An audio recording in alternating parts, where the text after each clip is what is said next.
What's up? Welcome back to the Prize Pick Show. Cody Carpenter, Alex Dunlap, myself. Play $5, get $50 instantly using that promo code OrangeBloods. Even though it's a bye week, it's still a great time to sign up for Prize Picks. You get that money free. Just go ahead and use that and enjoy this upcoming weekend. Guys, Alex, I was thinking about you this week. I thought about you and Cody a little bit yesterday when the news of Mateer came out, and it looks like he's going to have surgery on his throwing hand.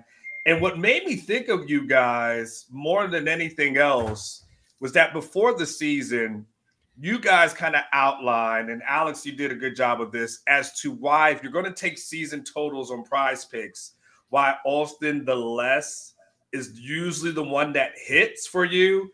Now, using that, I took Lagway for his less for passing yards, and I took Mateer, who was lighting it up for the past couple of weeks, and I was like, oh, I don't know if this less thing is going to hit, and now he's going to miss a couple of weeks. Alex, what is it about the less when you throw in season totals? Why is that usually a safer play than going for the more? Well, I think that, some of it just goes to human psychology, I think. And people, when they place these bets, they like rooting for the player to go high. You know, they like having something to root for than something to root against. I think that's just human psychology. I'm personally guilty of it. You know, those are the picks that I gravitate towards. And the people who set these projections, they understand that. And if you look at, fantasy football, just take fantasy football, for instance, right? And, to be able to build somebody's fantasy football point profile for the season, what you have to do first is you have to build a season-long projection, right? And so when I'm building a season-long projection for, say, a quarterback, we know that they're supposed to play 17 games. We'll project them for maybe 16 games, thinking that on average they're going to miss one, right? What guys like Prize Picks do, what they do is they'll even take it a little bit less than that, because they'll understand that, you have to build in a little bit extra for injury, but it's never quite enough. Right. And so when people look at projections for over the course of a season, they don't take into consideration the fact that there's a good shot that this guy's going to miss a few games due to injury. Right. And so I think on one hand, when you look at really good quality season-long projections for these players, they're always going to look higher than the numbers that you're given here, right? Mm-hmm. So that creates a psychological deal. But then just as far as looking historically, and it's been especially true for quarterbacks at the NFL level, and I'm sure it is for college football as well. But these unders, these lesses, they hit it like a 70% clip. It's just like if you were just to bet them blindly, you would have been profitable over the course of the last 5 years. And so the reason for that, I'm not exactly sure. I think that it has to do with, like I said, I think it has to do with people's psychological want to have something to root for rather than something to root against. It's not quite as fun. But the fact of the matter is the numbers have bared out, especially with quarterbacks. I haven't seen the same research about running backs, wide receivers, and stuff as far as their season-long totals. But with quarterbacks, the under, the less, whatever you want to call it, has always been the sharper bet here in recent years. What about you, Cody? You kind of feel the same way as Alex? Yeah, that's always been the theory, is that the under is always the smartest move, and especially in the season-long prop. I've always had the toughest time in the world doing it. I'm much more in like if the numbers just isn't good enough for me to take the over, I'll just won't even touch it, just because I'm like Alex just said, your internal nature is just to be like, I want to cheer for the guy, not against the guy. I don't want to be there at the end of the game going, this guy's got 17. He's got to stay under 20. He's got to stay under 20. And then he rips one. And you're like, I knew I shouldn't have done that because I wanted to cheer for him. So the numbers have always been in line with that, like Alex said. But like he said, it's the tough internal nature of you to cheer for the player, not against them. Yeah, it is. And, again, I guess if you're a Texas fan, if you just take all the Oklahoma unders for the seasons, then it makes it easier for you, or just go against all your rivals, that A&M, so on and so forth. So one guy who kind of has hit the over this past week was Ryan Wingo. Cody, we've been waiting for that. We've been waiting for this Ryan Wingo kind of breakout kind of game, and that finally did happen this past week versus Sam Houston. For you, even though we're in a bye week, when we come back next week, are you on the Ryan Wingo hype train? Are you all chips in, 10 toes down on Ryan Wingo? or you still need to see more?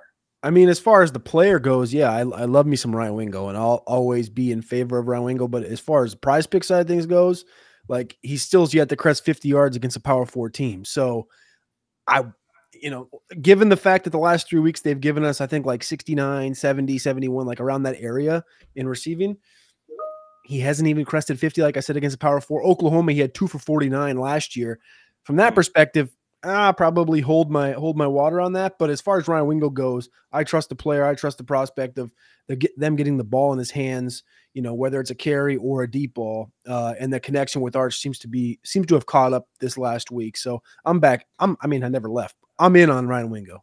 What about you, Alex? Are you in on Ryan Wingo when it's all said and done? And I know that you can use that in different variations of that, right? There's different ways, whether it's this upcoming week or rest of the season. I'm like Cody, as you say, get the ball in his hands. He's awesome. I think in the 2027 draft, he's gonna be gone for that draft. I think he'll be one of the top wide receivers in the whole class.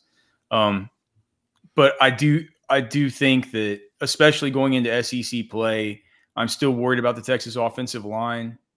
I'm worried about, unbelievably, I can't believe it. I'm not as worried about Lagway, one of the guys who I came into this season thinking it was going to be like a dragon that was going to have to be slain at some point. You know what I mean? Like, I'm just seeing him. Some of the decisions that he's been making have been really on concepts that I'm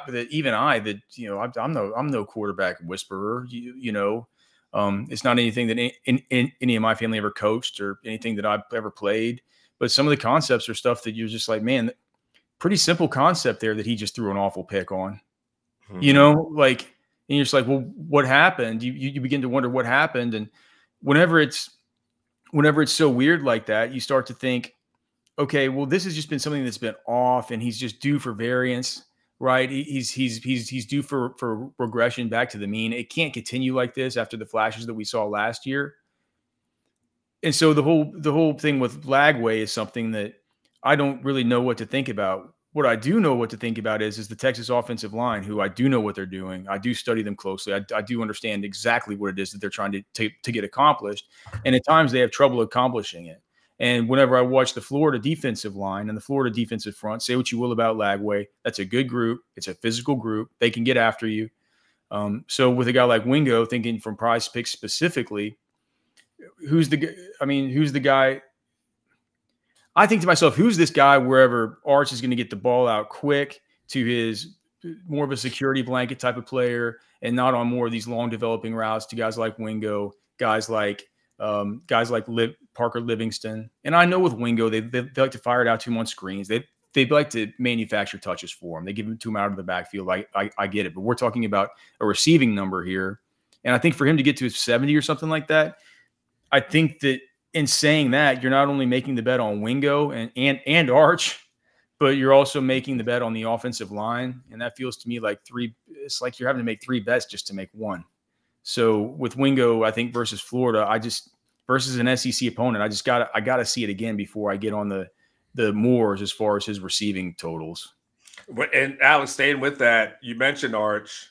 Is same kind of question, but related to Arch. He had his breakthrough game, this past week as well. Is that something you expect to carry over in the SEC play, or you still need to see it when the bullets are flying? Well, I mean, or just as well as I do, it's like this 0-3 Sam Houston State team. But I mean, hey, look, if you're Texas and you're a Texas fan, if you're Arch Manning, if you're a member of the Texas offense, you'll take it. It beats the heck out of the alternative of coming in here and having another one of these games where everybody's left questioning. It's like that, if he looks like San Jose State versus UTEP versus Sam Houston State, you come into it, you're just like, I don't know what I'm even thinking about the guy. At least you have something to kind of hold on to here. But for the same reasons, like if they put Arch's number up next week at the 1.5 passing touchdowns, I'm not exactly sure that I'll go with it. Now, if we do get something where it's, say, Arch Manning for 24.5 fantasy points, or something like that, where I can say like, all right, well, he can rush into here if he can get in if he can get one passing touchdown. That's gonna get me there as long as he gets the requisite yardage. I think that's something that I'm more interested in doing than going with his the passing yardage mores or the touchdown mores, which I'm sure they're going to set at 1.5. Mm-hmm. So I think if Arch are interested in betting on him, I think the most interesting thing, the way to do it would be just through the fantasy points. They offer that on Prize Picks, or maybe even the rushing yards. I think it's going to be, that's probably going to be one where if the pocket breaks down, he's going to be able to get out of there. Maybe if the rushing yards is set like 33.5, something like that. I know that the sacks are to be taken into consideration, but Arch, he hasn't looked like, Jackson Arnold as far as the way he's taking sacks. It's not like he's been, just terrific and out of this world with his pocket presence. But if you point to everything you have a complaint with Arch so far, the first thing you say is not, he can't feel the pocket. That's not really been the issue. So I think he'll be able to get out of there and create some with his feet. And so for that reason, I think like the rushing mores like over 33.5, 34.5. Mm-hmm. And then the fantasy points, I think anywhere like if they listed under 25, I'll be interested in that as well.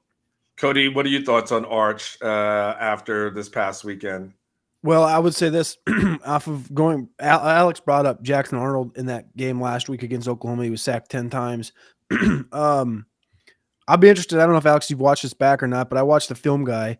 We met him at one of the events, SEC Media Days or something, but he did a great breakdown on Auburn versus Oklahoma this last week and what that defense did to Jackson Arnold, and really just made him – he was questioning everything, which we've seen at times Arch do, and I just hope that over the next 10 days or 15 days, I guess, Arch and Sark are able to sit on and watch that breakdown, that what – Auburn looked like on offense against that Oklahoma defense, and how fast Jackson Arnold came off his first reads and moved on to the second read and then just like gave up on it, how stuff wasn't unfolding correctly for him. Because I think that again, who am I to coach and say something like this? But from that breakdown, it was pretty apparent that defense had Jackson Arnold as rattled, if not more rattled than Arch was against Ohio State. So I think that'd be big. But as far as Arch goes, as you brought up the rushing total, I think they've had it at around that 27-30 area the last couple of games. He was for 38 on 10 carries against Ohio State, 33 on 6 carries against Mississippi State. I think the rushing one's always alluring because it feels like he's always kind of like potentially able to crack one, and it's always in the back of your mind from last year when he did crack one. As far as the passing goes, like I don't know. I wouldn't probably lean into that. I'd probably be more towards fantasy points and rushing. Kind of staying in that theme in rushing, Wisner is getting healthy. Baxter is getting healthy. And Alex, we know that he loves CJ Baxter. Like we understand that CJ Baxter may be on his screensaver for his phone. When it's all said and done, though, is Wisner still the kind of the bell cow when these guys return against Florida, or does Baxter kind of creep in and take some of those touches if all guys are 100% healthy? I think my opinion means less than anything that we might be hearing from sources about that. It's like I don't know what they think about the running backs. Is it clear to you what they think about the running backs? No. Is it clear to any of us? I mean, I don't know. Who do you think looks the best of those three? I think Wisner when he's healthy. No. Of the three that played this last weekend. Well, I mean, Jarrett Gibson looked better this week. At least he could see the holes on some of those counter plays. But if you take the last 2 weeks all put together, I think that James Simon looks so much better than both of them versus, what was it, UTEP the week before, Sam Houston? Yeah. Taken in combination, I think that Simon and Gibson look about the same, and I think that Christian Clark just looks far better than either, just as a pass catcher. I think he, as far as a guy with open field dynamism and good open field, his vision in the tight window is very it needs a lot of work. I think I'd heard it from people. I didn't need to hear it from people. He wasn't seeing his zone lanes. And so they even go to more man gap stuff where they're just like, all right, dude, just run to B gap. Like they're going to be there. They're going to be pulling. You're gonna have a wing back or whatever, a sniffer. You're gonna have a tackler or a guard, and they're gonna come into B gap and they're gonna work. One of them is going to take a linebacker and he's going to fold block him in, and one of them is just going to kick out the end man on the line of scrimmage, and you're just going to go follow them up B gap, and they're going to create a hole for you and just run up that hole, right?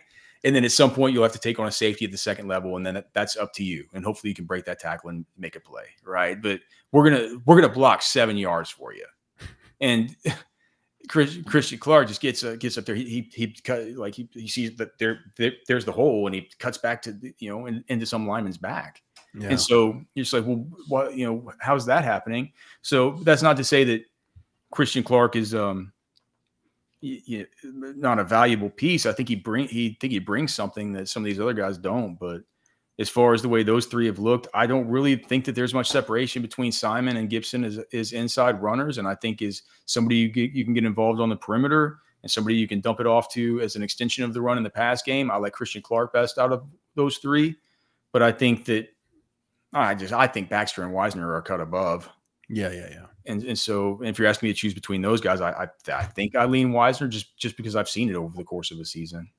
We don't have numbers, obviously, but what would be a Wisner number that would move you either way? Now, obviously, nothing crazy, right? But I mean, like if the line that was 73.5 for Wisner. No. It would. Are we going under the impression that both are playing? Yeah. I would need, if both are playing, I would need it to be like 51.5 or something to take the more. Like that's one where I would take the less. Like 73. I was no way. It's like that could be a 50-50 split. Dude, it could be more than a 50-50 split. They could bring in Gibson for 10% of opportunities. I was gonna say, I think you've seen enough from I think from all three of those guys to like where you could see everybody getting a touch or a couple touches. It'll be interesting to see if like this is the year where he doesn't get one guy to 1,000.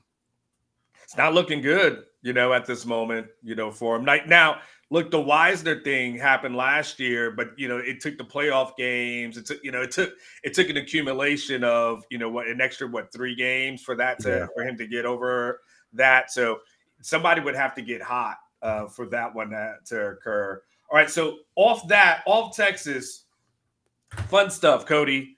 What else do you see on Prize Picks? We'll start to wrap it up. Anything you see on Prize Picks this weekend? College, NFL, MMA. You got it all. Anything moving your needle that you like, Cody? I don't got any MMA yet this weekend. I don't even know if there's a big card this weekend. Dominic Reyes, I guess, is fighting. But I got a couple college football ones. So I went Damon Williams, the quarterback for Washington. They're playing Ohio State this weekend. He's been pretty dynamic of a rusher. His number's at 40.5 this weekend. He's hit it all 3 games this year, and the last game last year in the bowl game against Louisville. Pretty dynamic quarterback that not a lot of people kind of know who he is because he's, of course, playing on the West Coast in that sort of Pac-12 hour. He gets Ohio State this weekend, who we know has a good pass rush. I think he gets out of the pocket, springs for a couple. I also went in the earlier game, Taylon Green against Notre Dame. Again, another quarterback that had 151 rushing yards against Arkansas State, 115 against Ole Miss, and then he dipped down to 53 against Memphis in a loss this weekend. Notre Dame needs to get right. Notre Dame needs to win this game, and this one's in Fayetteville. And I think Taylon Green and Arkansas kind of feel like their backs aren't against the wall, but like if you drop Memphis and then you drop Notre Dame, it kind of just shows who you are. And this is their opportunity to say, like, we're actually going to compete this year. We're actually going to be something. And I think it's on Taylon Green's back, who there's a lot of people in the NFL side of things from the scouting perspective that have Taylon Green, I think, not ranked, but viewed as much higher in the quarterback class than a lot of people want to believe. And then the last one would be Eric Singleton, the wide receiver from Auburn. Now, generally, you don't really want to attach yourself to much Jackson Arnold, but I do like this matchup against A&M. I don't think the defense is going to exhibit as much pass rush, even though they do have a good pass rusher in Cassius Howell, as Oklahoma did. And his number's at 43.5 this weekend. He's hit it in each of the last 3. So 43.5 receiving for Eric Singleton, 54.5 rushing for Taylon Green, and 40.5 rushing for Damon Williams, the quarterback for Washington. Nice. Like it. Alex? That's a tough act to follow. Yeah, we haven't seen it yet, but I think in staying in that Auburn A&M game, we haven't. It's not up yet, but Cody's been, and I've gone back and watched, but Cody's been making a big deal about Mario Craver and about how his explosive play rate and stuff like that. I don't think that on the longest reception stuff they've really kind of accounted for that. So I think if there's a longest reception for him, something like 26 and a half, 27 and a half yards or something like that, I would take that one. I think he gets off for a big one this weekend. That's not up yet, but I'm sure that they'll get that up as the menu sort of expands as they get closer into the game, and PrizePicks gets a better idea of who's in, who's out, stuff like that, right? We always get more and more options closer and closer to kickoff time. Yeah. And then on the NFL side, a couple that I really like. I'm not sure this one I'm putting in over on our player prop cheat sheet at Roster Watch. I love it so much, but I'll give it out here. Is DJ Moore for the Bears. They're playing the Raiders. I think they're playing the Raiders, aren't they, Cody? Yep. Yeah. They have him at over, and he's a wide receiver, right? So it's a little bit weird, but they have him for more or less than 4.5 rushing yards. And if you've just been watching the Bears lately, they've been. It's not only that they've been using him as a running back, but it's like the announcers have been talking about how their head coach, who's the former offensive coordinator for the Detroit Lions, Ben Johnson, how he says he's trying to get him more and more involved in a Deebo Samuel role, like a hybrid role. They have him for more or less than 4.5 rushing yards. And I think if they just, like, he had 3 rushing attempts last week. He did not have 3 rushing attempts the week. He did not have any rushing attempts the week before, but that was a game that got completely swindled by game script whenever the Lions came in there and just or I guess they went to the Lions and that, Lions put up 50 something on them. They just got completely out of their game plan. But the week before he had 3 rushes. So I think in a game like this that projects to where they're not going to get out of their game script, they're coming off a good win. They're going to want to continue doing the things that they've been doing. They're going to use DJ Moore as a running back again, and he's going to get more than 4.5 rushing yards. Like, that's a really good pick. And then the other one I have is a little bit more narrative-y, but it also kind of takes me back to what I saw in that game last week with the Bears when they were playing the Cowboys. The Cowboys this week have to play the Green Bay Packers, who, if you've been watching them, they get after you. They are getting after everybody. It's them and the Browns, where it's just they smother you. They come after you. They just got Micah Parsons. Who are you telling me against the Dallas Cowboys? They're going to continue this, and he's not. And Mike is not going to get a sack on Dak Prescott. Are you in front of Jerry Jones? Are you kidding me? He's sitting at 0.75 sacks in this game. He is going to get a sack. Cody, were you saying something? I think you're on mute. I was going to say, I just said, like, what was his number again? And you said 0.75 right on cue. But I think we were talking about this a month ago, and it was like this number should not be south of 1. It should be 1 or higher when it comes out. And I totally forgot that was this week. So yeah, I love that. Do you think I should add that onto the sheet? Is that good enough to add on? I wish we could juice it. It looks like you can only take it as a little green goblin to a half, but he could have multiple sacks. I wish you could jack it up to like 2. Micah versus that offensive line. I mean, going against the Cowboys, he's gonna be motivated. They're gonna be dialing up stunts and stuff for him to make a play. They're gonna want to spike it, and they're gonna want to spike that in Jerry's face for sure. Who practiced against those tackles all year? But you know very well who did. It was Micah Parsons, and we saw last week just things just are crumbling around the Dallas Cowboys offense. No CeeDee Lamb, no easy. They get rid of CeeDee Lamb, and who does he have now for his easy? Jake Ferguson. He's got Ferguson. Other than that, you got these guys who can split out like Kavontae Turpin and Jalen Tolbert and the Pickens, these kinds of guys that run these long. Don't disrespect Ryan Flournoy. It's like, come on, dude. Like, so Micah Parsons over 0.75 sacks. By the way, and basically a free square, Jalen Hurts at 0.5 passing yards this week. So you lump into Jalen Hurts with some of these other ones, and you should be good to go. Cooking with Grease. Play $5, get $50 instantly. Use the promo code Orange Bloods. We'll be back next week to talk Texas, Florida. But until then, enjoy the week and enjoy the NFL. You guys take care. Peace.